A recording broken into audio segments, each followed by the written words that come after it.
पश्चिम बंगाल सोडून देशात इतर ठिकाणी काँग्रेसला मदत करू, पश्चिम बंगालच्या मुख्यमंत्री ममता बॅनर्जींचं वक्तव्य।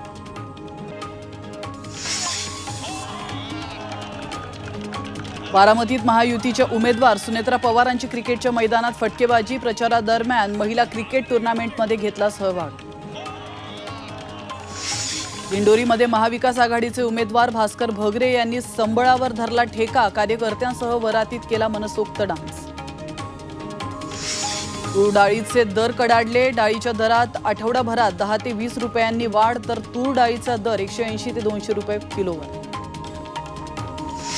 नांदेड लातूर महामार्गावरील दुकानांना शॉर्ट सर्किटमुळे आग, आगीत 5 दुकानं जळून खाक, सुदैवाने जीवितहानी नाही। गुजरातच्या नाडियादमधील बाजारपेठेमध्ये भीषण अग्नितांडव, 3 दुकानांसह दुचाकी आणि 4 चाकी मागील आगीच्या भक्ष्यस्थानी, सुदैवाने जीवितहानी नाही। नैनितालच्या जंगलामधील आग विझवण्यात अजूनही यश नाही, मुख्यमंत्र्यांची हवाई पाहणी आणि बैठका, आजही MI-17 हेलिकॉप्टरने पाण्याचा मारा। जम्मू काश्मीरमध्ये बर्फवृष्टीमुळे जम्मू श्रीनगर महामार्ग आणि मुघल रोडसह अनेक महत्त्वाचे रस्ते बंद, 30 एप्रिलपर्यंत पावसासह बर्फवृष्टीचा अंदाज। अभिनेता साहिल खानला 1 मेपर्यंत पोलीस कोठडी, महादेव बेटिंग ॲप प्रकरणी अभिनेता साहिल खानला पोलिसांनी छत्तीसगडमध्ये जाऊन ठोकल्या बेड्या।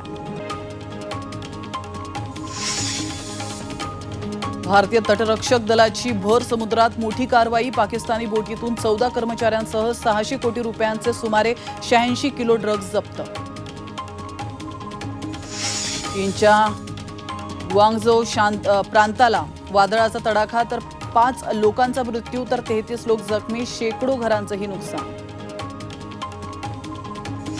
इराकमध्ये समलैंगिक संबंध ठेवणं गुन्हा, 15 वर्षांच्या शिक्षेची तरतूद, इराकच्या कायद्याविरोधात अमेरिकेत संताप व्यक्त।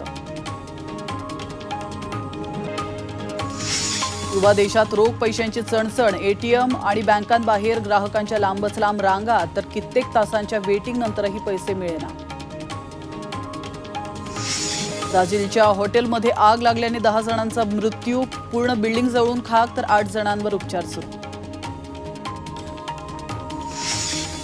केनियात ट्रकसह अनेक लोक नदीच्या पुरामध्ये वाहून गेले, पुरानं उधाणलेली नदी ओलांडण्याचा प्रयत्न फसला, पुरामध्ये आतापर्यंत 70हून अधिक जणांचा मृत्यू।